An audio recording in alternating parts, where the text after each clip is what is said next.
Queridos maestros, bienvenidos a esta segunda sesión en la que vamos a tratar el tema biodiversidad. Voy a invitarles a que me puedan acompañar para hacer una oración, ¿sí? Oremos. Eterno Dios, que moras en los cielos, Padre, te damos gracias por la oportunidad que nos das de poder estudiar tu naturaleza. Poder conocer, Señor, la inmensa diversidad de seres vivos que tú has creado. Te pedimos que nos acompañes en estos momentos, en el nombre de tu Hijo amado Jesús. Amén.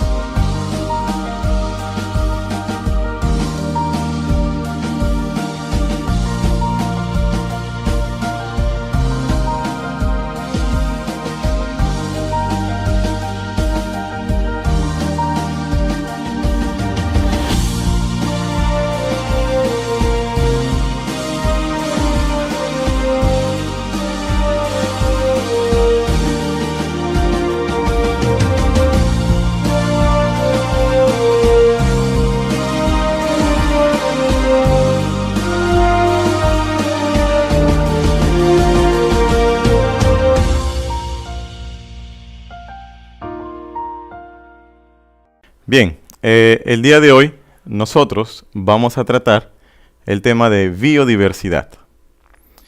Vamos a ver un poco la historia de esta clasificación que se ha llevado a través de los años. En un principio tenemos nosotros a Aristóteles. Pasaron muchos años para la clasificación de estos seres vivos.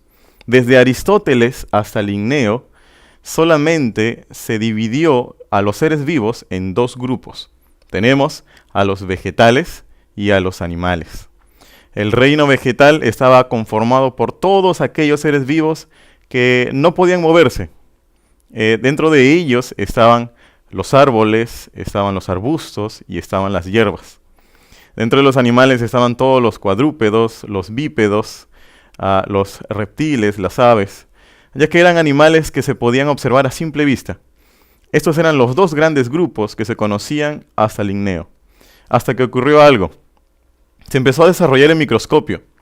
Y ahí tenemos en 1866, con Haeckel, él propone un tercer grupo. El tercer grupo que nosotros podemos observar ahí, el protista. Hubo un problema de que se empezaron a observar pequeños seres que se empezaban a mover, minúsculos, a través del microscopio, y se decía, ¿y ahora en qué grupo se les va a colocar? ¿Qué reino se va a crear? Y fue ahí donde se empezó a crear el reino protista. Pasaron los años, y en 1937, Chatton, él propone dos grandes imperios. Él dice que existen dos grandes células, las procariotas y las eucariotas. Nosotros conocemos de que las procariotas tienen una característica y es que estas procariotas carecen de membrana celular. Y las eucariotas van a tener la membrana nuclear. Entonces, tenemos ahí esa diferencia. Chatton vio que las procariotas no presentaban una membrana nuclear, mientras que las eucariotas sí presentaban una membrana nuclear. Ahora, esto se llevó a cabo en lo que son los imperios. Pero luego Copeland, en 1956, él propuso un cuarto reino. Y él habló del reino Monera. Este reino que abarca todas las bacterias que pueden existir en este planeta. Y hasta 1956 tenemos nosotros 4 reinos. Siguió pasando el tiempo. Y tenemos a Whittaker. En 1969, él propuso un quinto reino. Fue el reino fungi. Anteriormente, los hongos estaban dentro del reino plantae. Pero Whittaker, al estudiar estos hongos, se dio cuenta de algo, de ciertas características que diferenciaban a los hongos de las plantas. Una de las características era de que los hongos son heterótrofos y las plantas eran autótrofas. Los hongos no tenían clorofila para poder hacer fotosíntesis, mientras que las plantas sí. Y se empezaron a ver muchas diferencias. Es por eso que se creó un nuevo reino, fungi, que viene del latín fungi, que significa hongo. Luego tenemos A Woese, en 1977, él propone un sexto reino, que es el reino Archaebacteria.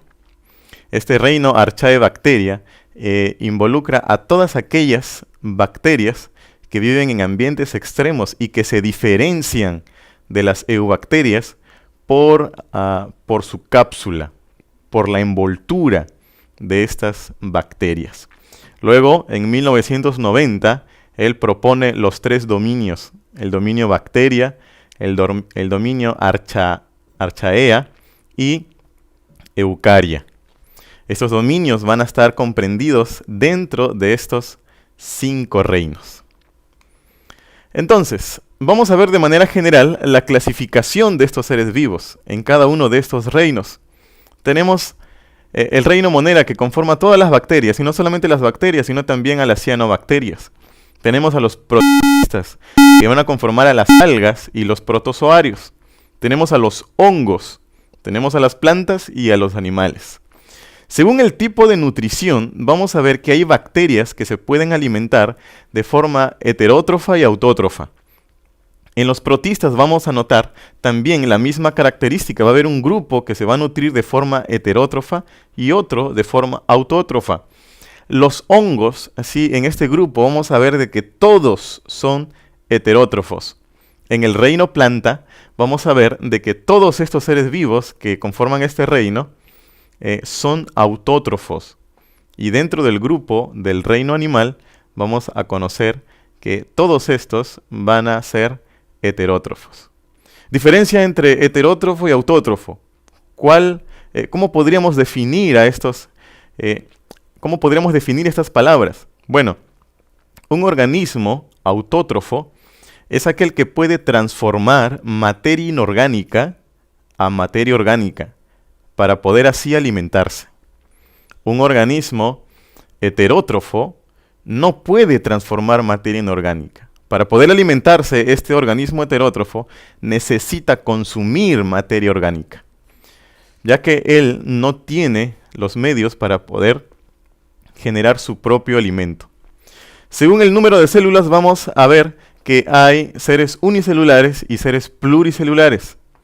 Vamos a ver también la presencia o no de la membrana nuclear. Organismos que no presentan membrana nuclear van a ser considerados como procariotas. Organismos que sí presentan membrana nuclear vamos a tomar en consideración a las eucariotas.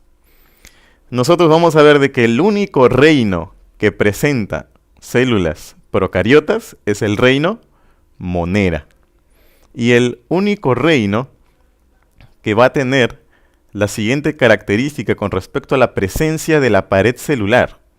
Vamos a empezar con el reino animal. El reino animal, en todas sus células, ninguno tiene pared celular. Mientras que en las plantas, en los hongos, en los protistas y en los Monera, sí vamos a ver la presencia de esta pared celular con algunas proteínas y con algunos componentes extras que van a variar según la especie de estos seres vivos. Entonces, vamos a hablar de cada uno de ellos. Vamos a empezar hablando del reino Monera, este reino que conforma una gran cantidad de bacterias. Nosotros podemos observar ahí en la imagen que se encuentra la punta de un alfiler. Esa imagen que ustedes pueden observar ahí en pantallas es la punta de un alfiler. Todos esos pequeños bastoncillos amarillos son las bacterias que se pueden encontrar en la punta de este alfiler. Vamos a ver las características de estas bacterias dentro del reino Monera. Son cosmopolitas. Estas bacterias son cosmopolitas porque se pueden encontrar en diversos lugares. Hay bacterias que se pueden encontrar en el hielo y hay bacterias que se pueden encontrar en zonas muy calientes. A estas bacterias se les denomina termófilas. Hay bacterias que pueden vivir en ambientes muy ácidos. Se les denomina acidófilas. Y también hay bacterias que pueden vivir en lugares muy salinos. A estas bacterias se les llama halófilas. Entonces tenemos aquí estas características, son procariotas. Nuevamente vuelvo a repetir, una célula procariota no presenta membrana nuclear. ¿Sí? Muy bien, algunas poseen flagelos para poder moverse, tienen una alimentación autótrofa y heterótrofa y tienen un tipo de reproducción asexual. El tipo de reproducción asexual que pueden presentar estas bacterias puede ser bipartición, fragmentación o gemación. Es donde la bacteria, una vez que ya tiene un tamaño grande, se divide, se parte en dos células más pequeñas, y esas células son idénticas. A eso se le va a llamar bipartición. ¿Sí? Muy bien. Continuamos. Estas bacterias van a presentar una estructura. Como ya hemos visto, el ADN está en el citoplasma. El ADN de esta bacteria no está envuelto en una membrana nuclear, sino que este ADN está expuesto en el citoplasma. Este ADN va a presentar ribosomas. Esos ribosomas van a ayudar a sintetizar las proteínas que va a necesitar esta bacteria. También tenemos el citoplasma. Tenemos ahí de color verde la membrana plasmática. De color amarillo presentamos la pared celular. Y la parte de color roja, que es la parte más externa, va a ser la cápsula de esta bacteria. Esta bacteria va a presentar flagelo, como lo podemos observar ahí, de color verde. Y más o menos esa es la estructura general de las bacterias. Algunas de ellas van a presentar el pili. El pili va a ayudar a poder transmitir ADN. Hay casos en los que las bacterias van a tener una combinación de segmentos de su ADN. Esa combinación va a dar como lugar, algunos científicos la llaman un tipo de reproducción sexual. Seguimos avanzando y hay una clasificación de bacterias según su forma. Tenemos bacterias en forma de bastones, a esas bacterias se les va a denominar bacilos. Tenemos otros que son cocobacilos. Tenemos el vibrio, que presentan flagelos. Tenemos los cocos, los estafilococos, los estreptococos, las espiroquetas, que van a presentar una forma espiralada, diplococos, y tenemos los espirilos. Cada una de estas bacterias van a ser clasificadas según su forma, ¿sí? La forma que van a presentar estas bacterias. Muy bien, hemos hablado ya acerca de las bacterias. Hemos hablado ya de sus características, de su estructura. Ahora vamos a hablar acerca de las cianobacterias, que son bacterias azul verdosas. Ellas tienen también las mismas características de las bacterias que hablamos al comenzar esta clase. Sus células son procariotas. Pero hay algo interesante en esas bacterias, y es que ellas tienen el pigmento de clorofila, lo que les va a permitir realizar fotosíntesis a estas cianobacterias. ¿Dónde las encontramos? En charcas, aguas saladas, en nieve, en la tierra. No presentan movimiento, pero se agrupan en colonias globosas, ¿sí? Forman filamentos, ahí como nosotros podemos observar en la imagen, mas no forman tejidos. No se podría hablar ahí de una formación de tejidos. Tienen una reproducción asexual, y así como las bacterias, que hemos hablado también, tienen un tipo de reproducción asexual que es por bipartición, ¿sí? Muy bien, seguimos avanzando y les voy a presentar algunos ejemplos. Tenemos la navaena, tenemos la oscilatoria, tenemos el nostoc, que son ejemplos de cianobacterias. Aquí yo les quiero presentar una técnica en la que nosotros podemos utilizar para que nuestros alumnos puedan aprender estos nombres que a veces son extraños. Por ejemplo, ameba, navaena, bacilo, diplococo, espiroqueta, eubacteria, euglena, paramecio. A veces dicen, wow, esos nombres qué extraños, ¿de dónde son? Entonces, a través del juego, nosotros vamos a ayudar a nuestros alumnos a que ellos puedan relacionarse con estos nombres que aparentemente parecen extraños. A través del juego, nuestros alumnos van a aprender. No hay mejor didáctica que el juego. Ellos van a estar concentrados en buscar el nombre. Y mientras buscan el nombre, en su cerebro, Esa palabra se va a ir repitiendo constantemente hasta encontrarlo. Es por eso que la sopa de letras es una técnica muy didáctica para que nuestros alumnos puedan memorizar estos nombres, para que ellos puedan relacionarse con esos nombres. Ahora voy a presentar, aquí yo he traído una botella en la que nos va a ayudar, o en la clase va a ayudar a los alumnos a que ellos puedan tener sus observaciones para con estas bacterias. Esta agua es una agua de charca. Esta agua ha sido tomada como una muestra y se le ha agregado lechuga, y en el fondo ustedes pueden ver ahí pedazos de maní. ¿Para qué? Estas bacterias van a empezar a alimentarse. Si ustedes pueden observar en esta zona, como que se ha creado una capa espesa. Esa capa está conformada por gran cantidad de bacterias. Estas bacterias están empezando a descomponer esta lechuga que está puesta en esta botella. Con el paso del tiempo, aproximadamente un mes, mes y medio, ustedes pueden empezar a hacer sus observaciones y van a empezar a ver cómo estas bacterias empiezan a moverse en el microscopio, cómo empiezan a transportarse. Es muy interesante hacer estas observaciones y que sobre todo nuestros alumnos puedan tener esa experiencia de poder mirar con sus propios ojos, poder ir, buscar, agacharse en el lago, mojarse, poder estar en contacto con la naturaleza. Eso les va a ayudar a ellos bastante para que puedan entender lo interesante que es estudiar la naturaleza.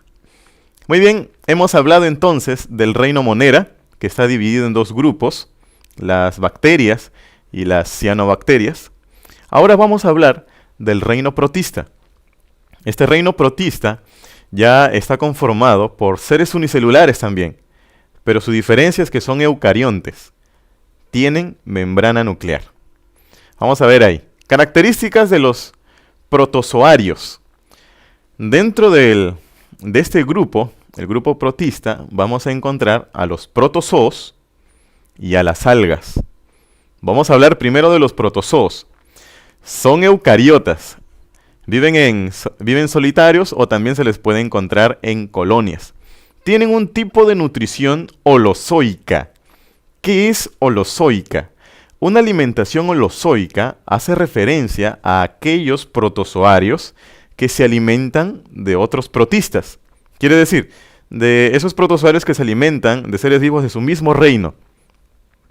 Esos son protozoarios holozoicos. Tenemos los saprofítica, un tipo de alimentación saprofítica. Este tipo de alimentación se basa en material orgánico vegetal en descomposición. Hay protozoarios que se alimentan de esta forma y tienen un tipo de reproducción sexual como también un tipo de reproducción asexual. En esa característica de estos protozoos. Vamos a encontrar 4 grupos de protozoos.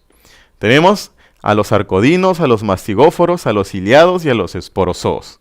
Vamos a ver un ejemplo rápido de cada uno de ellos. Vamos a ver a los más representativos en estos protozoarios, ¿sí? Muy bien, ahí ustedes pueden observar, tenemos a los arcodinos, tenemos a la ameba. La ameba no puede transportarse ya que no tiene flagelos, tampoco tiene cilios.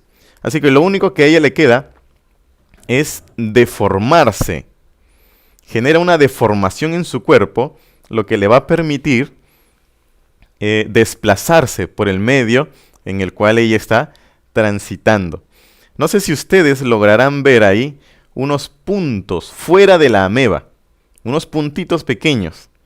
¿Sí? Voy a tratar de volver a colocar ese video. Hay unos puntitos que están fuera de la ameba. No sé si es que lo lograrán ver. Ya, esos puntitos son las bacterias que están fuera de esta ameba.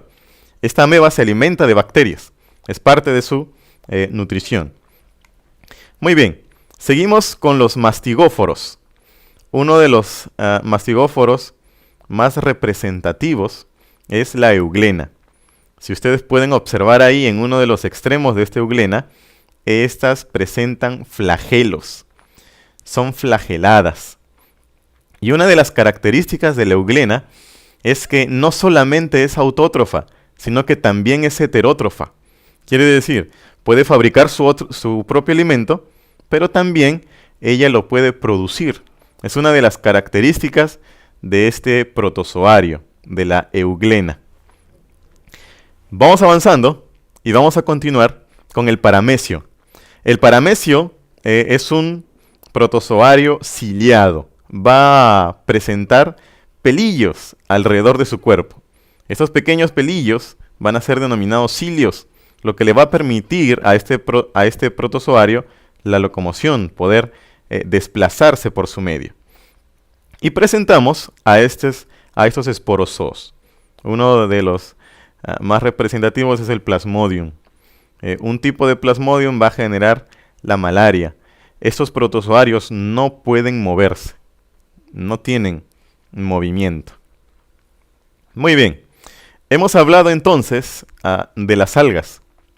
Hemos hablado de los protozoos, ya hemos visto sus características y los tipos de protozoos que podemos encontrar. Ahora vamos a hablar sobre las algas. Y también existen 4 tipos de algas según su color. Tenemos las clorofitas, que son algas verdes. Tenemos las rhodofitas, que son algas rojas. Tenemos las faeofitas, que son algas pardas. Y tenemos las crisofitas, que son algas doradas. Vamos ahí a ver un ejemplo de una clorofita. Ahí tenemos un alga verde, la Ulva lactuca, o también denominada lechuga de mar. Tenemos la rhodofita, es un alga roja. Ahí tenemos la famosa Gigartina chamizoy, el yuyo, la que lo comemos ahí con nuestro ceviche. O también la podemos en algunos casos comer frita, es una alga roja. También tenemos las faeofitas, son algas pardas. Ahí tenemos el sargassum, con vesículas llenas de aire, lo que va a permitir de que pueda flotar partes de sus extremidades, partes de esta alga, para que puedan absorber la luz, para que puedan tener contacto con la luz. Y terminamos con las crisofitas, las algas doradas. De manera personal son mis preferidas, son muy hermosas. Si nosotros podemos ver estas diatomeas, tienen una estructura denominada sílice. Su pared celular tiene sílice, que es silicio. Estas diatomeas van a servir tanto en la agricultura para acabar con las plagas, acabar con los insectos. Tenemos, por ejemplo, en los ácaros. Se utilizan las diatomeas para acabar con los ácaros y tienen muchas otras utilidades. Las estructuras de estas diatomeas son simétricas, son perfectas. Nosotros podemos observar ahí a estas algas doradas. ¿Dónde puedo encontrar yo diatomeas? Las algas podemos nosotros fácilmente encontrarlas en las playas. Cuando nosotros de repente vamos a pescar, vamos a encontrar ahí algas rojas, verdes, pardas. Pero las diatomeas, ¿dónde las puedo encontrar las diatomeas? En el río, a veces nosotros vamos a encontrar algunas piedras. Esas piedras las vamos a colocar en un envase y las vamos a empezar a frotar. Al frotar esas piedras con el agua del envase, vamos a como que si estuviéramos enjuagando esa piedra. Una vez de repetir esa acción con varias piedras del río, esa agua que hemos juntado en nuestro envase, vamos a llevarlo al microscopio. Y de esa forma vamos a poder observar estas hermosas diatomeas. ¿Cómo observar protozoarios? ¿Cómo obtener protozoarios? De la misma forma que les expliqué para obtener las bacterias, también se pueden tener protozoarios. Este envase que ya les mostré hace un momento, también contiene protozoarios. Estos se alimentan tanto de la lechuga como del maní, que nosotros podemos obtener a través de esta salida de campo, de repente organizar con los chicos una salida de campo, ir al río, tomar esta muestra y de esa forma hacer nuestras observaciones. Muy bien.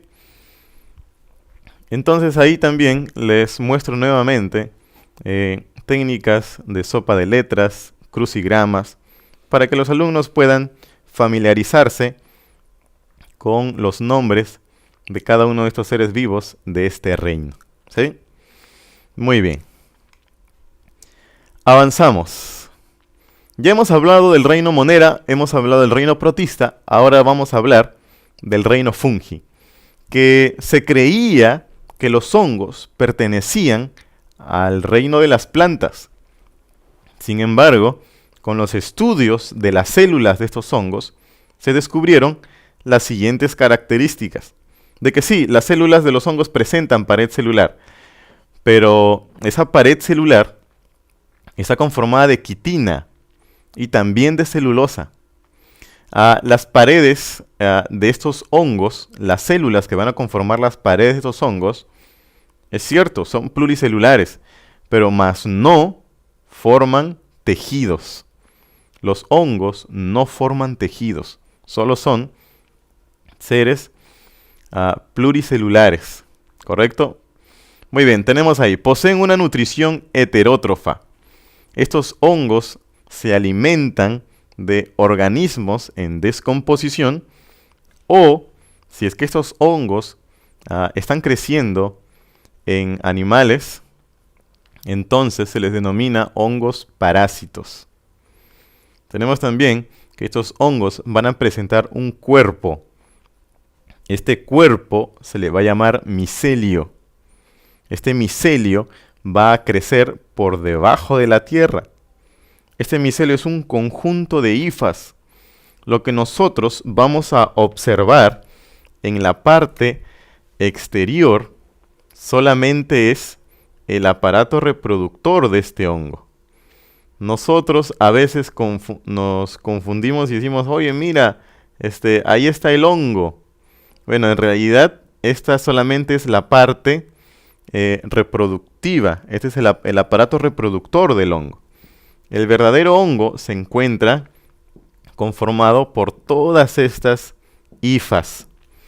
Estas hifas, el conjunto de estas hifas, se le va a denominar micelio. ¿Sí? Entonces, este es el cuerpo del hongo. El hongo se encuentra en la parte subterránea, en la parte debajo de la tierra. Vamos a ver algunos tipos de hongos. Hay dos grupos, los mixomicetes y los eumicetes. Los mixomicetes son hongos mucosos. Ahí tenemos hongos amiboides. Estos hongos no van a presentar pared celular. Van a presentar dentro de toda esta masa, se van a ver diferentes núcleos, bastantes núcleos. No van a estar separados ni divididos. Es por eso que se le llama amiboides, hongos mucosos. Dentro de los hongos verdaderos vamos a tener a los ficomicetos. Ahí tenemos, por ejemplo, el Rhizophus nigricans. Ese es el moho negro del pan. ¿Quién no en algún momento ha dejado su pan en una bolsa y de pronto ha ocurrido esta reacción? Ves tu pan después de semanas que lo has dejado ahí y de pronto ocurre esto.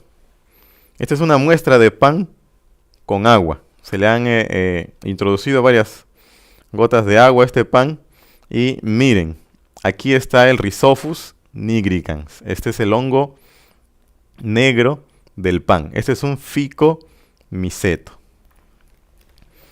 Muy bien, seguimos. Vamos a ver otro tipo de hongo. Tenemos aquí a los ascomicetos. Ahí tenemos al representante, a la Saccharomyces cerevisiae. Esta es la levadura.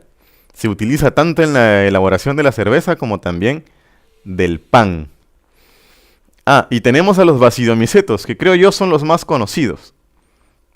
El representante que elegí para esta presentación es el champiñón, el Agaricus campestres. Este champiñón es uno de los hongos comestibles, ya que hay muchos hongos que tienen un color vistoso y que por lo general son dañinos, ¿sí? Tienen algún tipo de veneno o sustancia tóxica para nuestro cuerpo. Estos basidiomycetes van a tener, dentro de su estructura de ese sombrero, van a tener basidios. Cada basidio va a producir, por lo general, 4 esporas. En el caso del champiñón es diferente. El champiñón solamente, cada basidio va a producir 2 esporas. Pero tenemos ahí una característica general en estos basidiomycetes. Y bien, tenemos aquí hongos imperfectos, o también llamados deuteromycetos. Uno de los más representativos tenemos ahí el penicillium.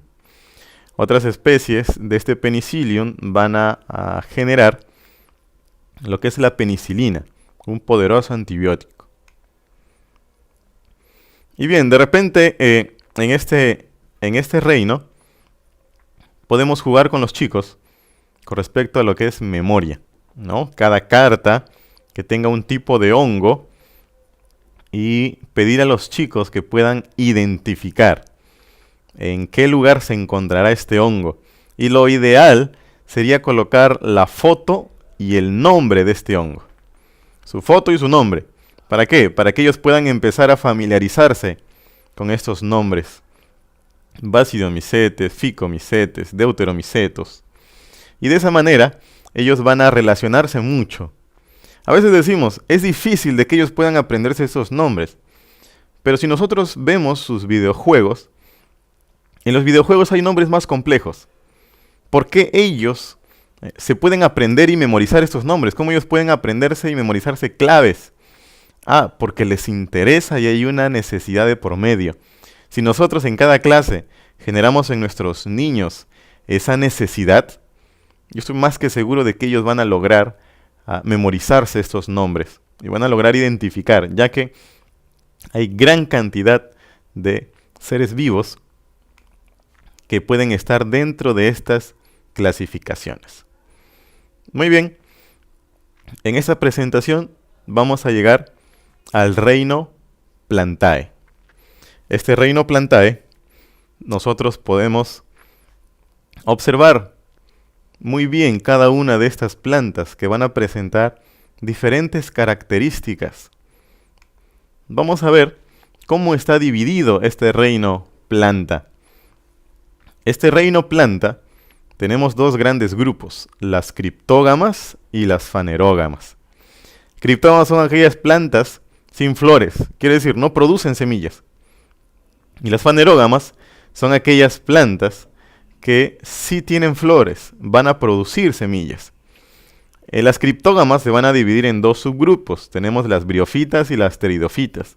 Y dentro de las fanerógamas vamos a ver a las gimnospermas y a las angiospermas. Vamos a hablar entonces un poco de las briófitas. Tenemos ahí a las briófitas, las más representativas. Tenemos el musgo, que siempre va a crecer en zonas húmedas, al igual que las hepáticas, van a crecer ahí alrededor del río, en zonas muy húmedas, que van a propiciar su desarrollo. Las hepáticas, como nosotros estamos observando ahí en pantalla, son planas, ¿sí? Y se les llama hepáticas porque presentan la forma del hígado de algunos animales. Vamos a continuar con las pteridofitas. Estoy más que seguro de que alguno tiene una pteridofita en casa, ya que estas plantas son utilizadas como plantas decorativas. Tenemos ahí a los helechos, uno de los más representativos. Estos helechos van a tener un tipo de reproducción a través de esporas. Tanto las briófitas como los helechos van a reproducirse a través de esporas, ya que ellas no van a producir semillas. Hemos hablado de las criptógamas, briófitas y pteridofitas. Ahora vamos a pasar a las fanerógamas. En las fanerógamas tenemos las gimnospermas. tenemos acá una cicadofita denominada samia.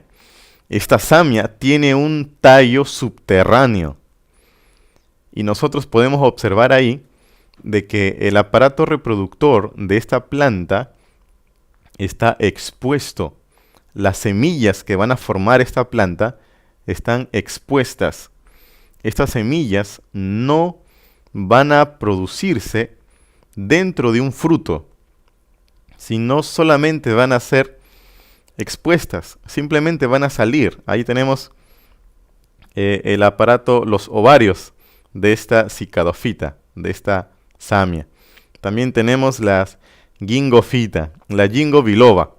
En Japón es muy utilizada como planta medicinal. Se hace un té de las hojas de esta planta que es excelente para muchas dolencias. Y también tenemos dentro de las gimnospermas a las conerofitas, lo que son los pinos. Ellas van a presentar conos. Y estas coníferas son muy conocidas por cada uno de nosotros porque las utilizamos como árboles de Navidad. Esos árboles de Navidad que nosotros tenemos ahí en casa cada vez que llega diciembre, 24, desde que empieza el mes, muchos empiezan a poner ahí sus árboles. Esa es una conerofita. Hay que aprender a identificar cada cosa que a veces nosotros colocamos en nuestra casa y no podemos conocer su nombre. Muy bien, ahora vamos a pasar a las angiospermas. En las angiospermas vamos a encontrar dos grupos, las monocotiledóneas y las dicotiledóneas. Las monocotiledóneas van a presentar un cotiledón, un endospermo. El endospermo va a ser la fuente de nutrición de esta plantita cuando empiece a crecer, ya que esta planta no puede hacer fotosíntesis, ya que solo es un embrión. Por lo tanto, este endospermo le va a proveer de todos los nutrientes que necesite. Ahí tenemos un ejemplo de monocotiledonia, el maíz. Otro tipo de angiosperma tenemos a la dicotiledonia. Nosotros conocemos los frijoles. Ahí tenemos un ejemplo. Cuando nosotros le sacamos la cascarita a ese frijol, vemos ahí dos hemisferios. Tenemos dos cotiledones y en medio de estos dos cotiledones presentamos al embrión. Ese embrión va a nutrirse de todas las sustancias que le pueda proveer estos dos cotiledones. Ahí tenemos la planta de frijol. ¿Cómo podemos también motivar a nuestros alumnos a que ellos puedan aprender las características de estas plantas? Hay un juego muy conocido que es ¿qué soy yo? De repente alguien puede poner en su frente la imagen de un helecho. ¿Cuáles serían las características de un helecho? Es una criptógama. Dime, ¿quién soy? ¿Es una briofita? No, no es una briofita, es una pteridofita. Es un helecho. De esa manera nosotros podemos empezar a jugar con nuestros alumnos. Es más, inclusive nosotros mismos podemos formar parte de ese juego para que ellos puedan empezar a relacionarse con la terminología científica, ya que es uno de los objetivos de las clases de ciencia, de que el alumno pueda dominar el lenguaje científico, que cuando él vea algo en la naturaleza pueda expresarlo a través de este lenguaje científico. Yo aquí les voy a presentar un trabajo que se hizo con los alumnos. Se les pidió que puedan recolectar musgo. Ellos tuvieron ahí esta presentación. Trajeron pedazos, segmentos de tierra, y en cada uno de ellos había un poco de musgo. Ellos pudieron notar de que estos musgos no presentan flores, no presentan semillas. Y con la ayuda de una lupa y también con la muestra al microscopio, se pudieron dar cuenta de las características de este musgo y por qué fue puesto dentro de las criptógamas. Ellos no solamente lo identificaron a través de una definición o a través de características, ellos lo lograron ver. Y ese debe ser el objetivo de cada maestro, que los alumnos puedan identificar todas las características mencionadas en clase, que ellos puedan comprender por qué se hizo esa clasificación al observar estas plantas.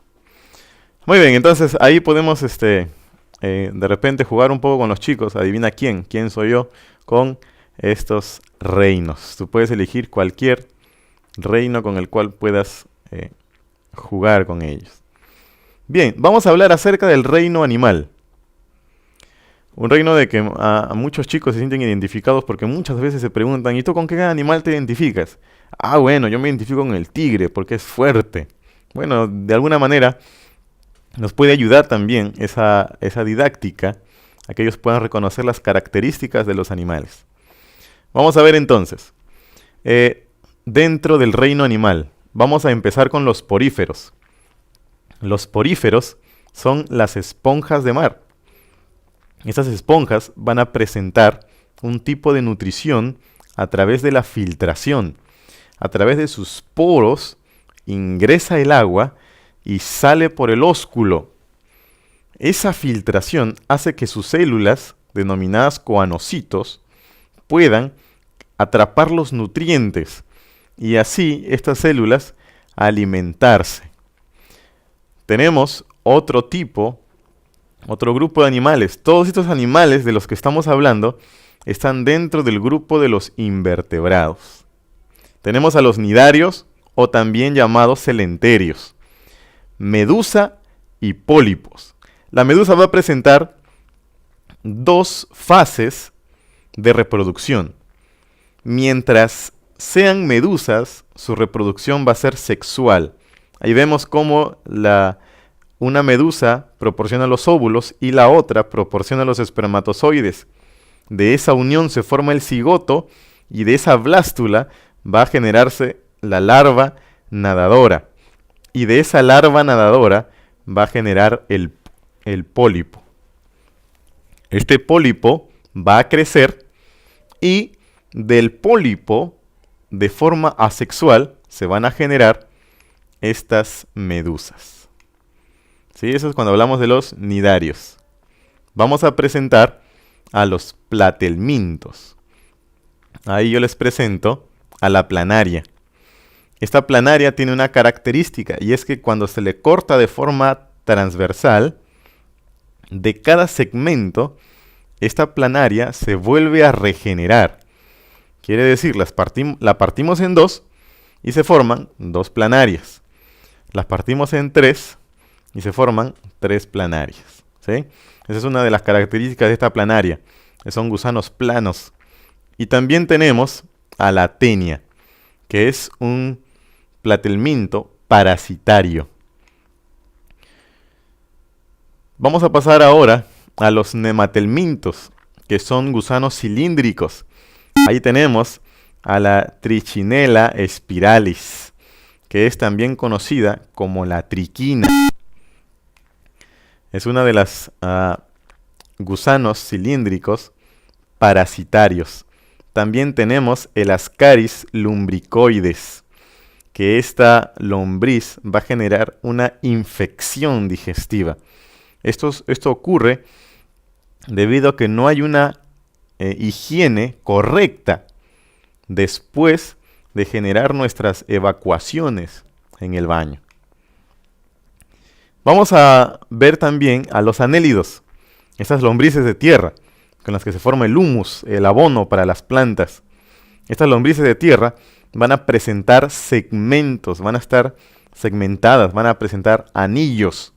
Es por eso que se les denomina anélidos. ¿Sí?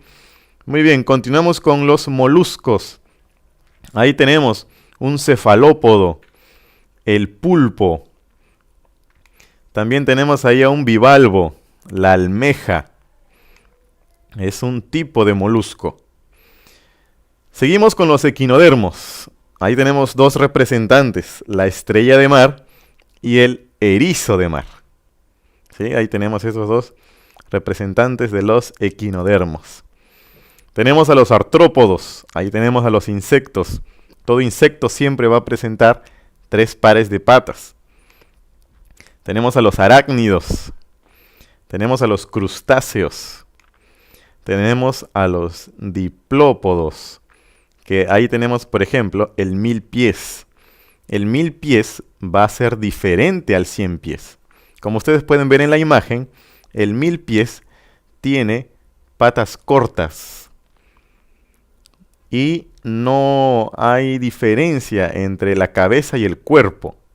Sin embargo, en este quilópodo, que es el 100 pies, va a presentar patas más largas y se puede diferenciar la cabeza con la presencia de estas 2 antenas. Y una de estas características es que este 100 pies puede generar picaduras y en esas picaduras inyectar veneno. Muy bien, ahora vamos a pasar a lo que son los vertebrados. Hemos terminado ya de hablar de los invertebrados, aquellos animales que no presentan columna vertebral. Ahora vamos a ver a todos aquellos que presentan esta columna vertebral. Tenemos a los peces. Ahí tenemos a la lámprea, tenemos al tiburón, que va a presentar una estructura cartilaginosa, y tenemos al lenguado. Ahí este pez va a presentar una estructura ósea. Ellos sí, su esqueleto sí va a estar conformado de gran cantidad de calcio. También tenemos a los anfibios. Ahí tenemos a una rana. Y a veces surge la pregunta, ¿qué diferencia hay entre una rana y un sapo? ¿Cuál es la diferencia entre estos dos? Bueno, podemos observarlo a simple vista. Y es que la rana, como te lo presenté en la imagen, van a presentar una estructura, una forma lisa. Su piel de esta rana es lisa, mientras que la del sapo va a ser rugosa, va a estar llena de arrugas. Y con respecto a eso, con respecto al sapo, hay muchas creencias con respecto a este animal. Sobre todo está muy relacionado con las brujas. Continuamos. Tenemos aquí otro tipo de anfibio, la salamandra. Y tenemos esta salamandrita, está viendo allá la cámara. Y tenemos a la Cecilia, que es ciega, sorda y muda. Ese es este tipo de anfibio. Antes de pasar a los anfibios, quiero mostrarles un trabajo que se hizo también con los alumnos con respecto a los artrópodos, con respecto a los insectos. Aquí hemos trabajado la disección de una cucaracha. Esta cucaracha se ha identificado cada una de sus partes y ellos han pues seleccionado las patas que nosotros podemos ver aquí. Tenemos estas alas anteriores, alas posteriores, tenemos el abdomen, la cabeza y las antenas. De esta forma ellos han podido identificar las partes de este insecto. Para poder obtener este insecto, ellos han tenido que capturarlo y colocarlo en un envase con alcohol para poder tener la higiene de vida con este trabajo. Ellos han podido observar cómo este insecto en la cucaracha tiene regiones en las que se van a unir para poder generar el movimiento. Muy bien. Entonces, hemos hablado de los anfibios, ahora vamos a hablar de los reptiles. Tenemos ahí, les presento 4 ejemplos. Tenemos a la tortuga. Tenemos ahí una serpiente media azul, turquesa. Tenemos al cocodrilo y tenemos al tuatara. Ahí tenemos estos 4 tipos de reptiles.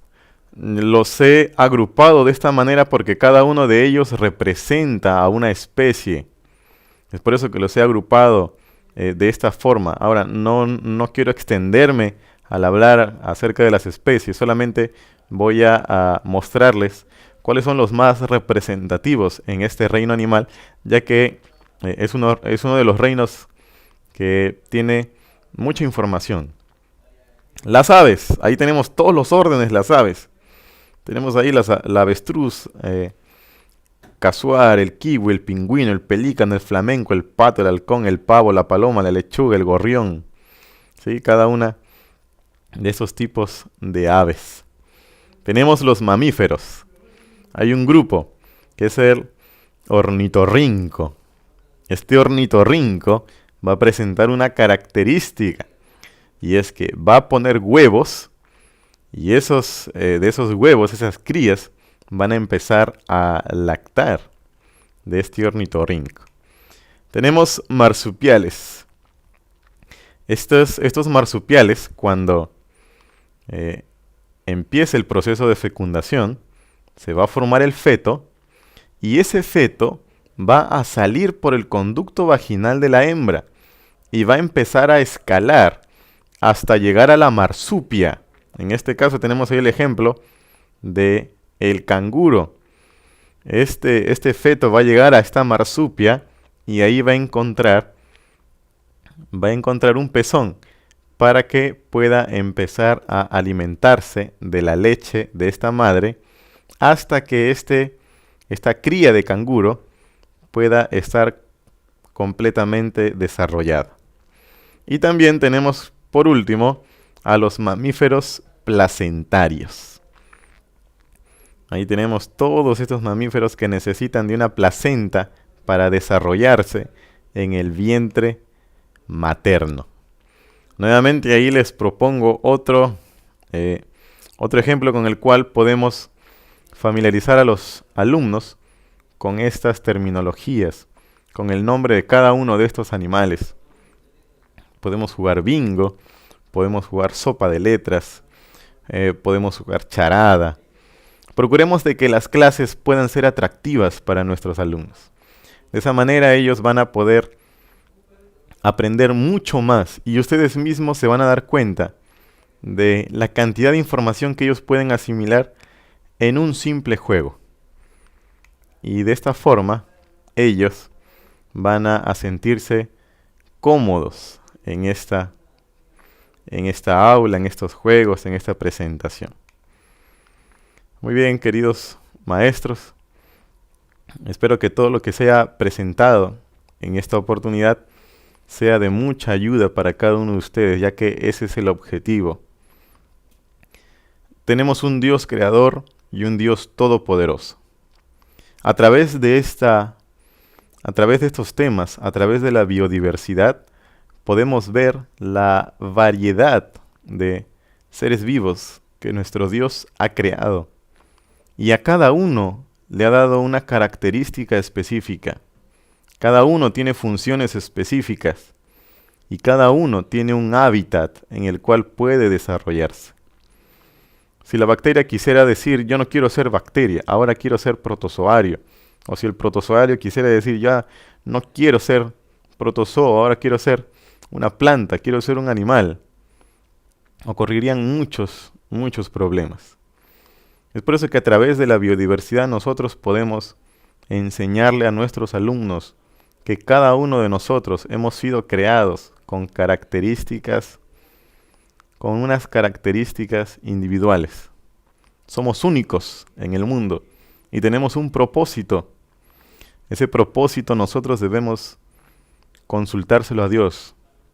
Decirle, Señor, ¿por qué me creaste? ¿Cuál es el propósito de mi existencia? ¿Por qué es que yo estoy aquí en la tierra con las características que me has creado, con los dones que me has dado?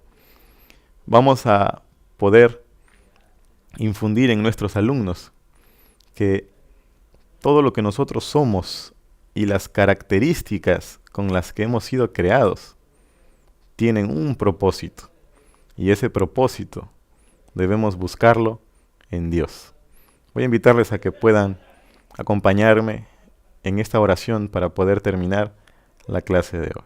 Oremos. Eterno Dios, Todopoderoso, hemos conocido en esta oportunidad de que eres un Dios infinito, un Dios todopoderoso. La diversidad con la que has dotado a este planeta es increíble, Padre. Te damos gracias porque nos das la oportunidad de poder estudiar a cada ser vivo, a poder crear clasificaciones para poderlos estudiar y así maravillarnos de cómo has dotado a cada ser vivo de características especiales. Y de esa forma, Señor, tú cumples tus propósitos en cada uno de ellos. De esa forma te pedimos también de que en nosotros tú puedas cumplir tus propósitos. Ayúdanos a poder entender por qué hemos nacido y a cumplir la razón de nuestra existencia. Acompáñanos, oh Dios, en el nombre santo de tu Hijo amado Jesús. Amén.